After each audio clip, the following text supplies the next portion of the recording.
biserici de lemn, biserica de la Românești, la Cărmășel. Este perspectiva unui om care stă pe scaun și privește, practic, biserica, o veți regăsi acolo pe panou. Este o perspectivă fotografică și vreau să vă mai spun faptul că jurul nostru a fost alcătuit din experți fotografi din orașul nostru, și anume domnul Raimundo Mariu și domnul Patrick Bursan. Mulțumim, Răzvan, vă mulțumim și dumneavoastră.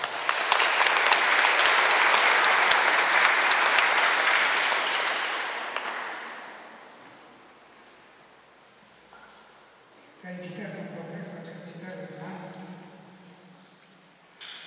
Fiecare om este un semănător. Important este ca ce va semăna să aducă folos și altora. Iar cel ce întinde brațul său spre ajutorul aproapelui, primește brațul lui Dumnezeu în ajutorul său. La invit grupul vocal de la Colegiul Național Universitar, coordonat de doamna profesoară Corina Pea. Nu, mai iertați. Invit în grupul vocal de la Colegiul Național Anglo-Licean, coordonat de doamna profesoară Carina Bogăinici.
te ai ceva mai mult decât ce este de trebuință zilei, împarte săracilor și apoi vino și aduc cu îndrăzneală rugăciunile tale. Să dorești mereu din sufletul tău, din munca ta, pentru a ușura suferința celor bolnavi. Vom asculta grupul vocal de la Colegiul Național Iulia Cașteu, grupul vocal Taina, coordonat de profesoara Corina Pec.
Să ia aminte, pentru că dacă nu sunt atenți la copiii acestui oraș, nu știu ce viitor o să mai avem. Mulțumim și o să încheiem.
Mulțumim, felicitări grupului și, dacă e vorba de implicare, vreau să menționez că deja 2 elevi care au absolvit colegiul sunt în grup și alături de acțiunea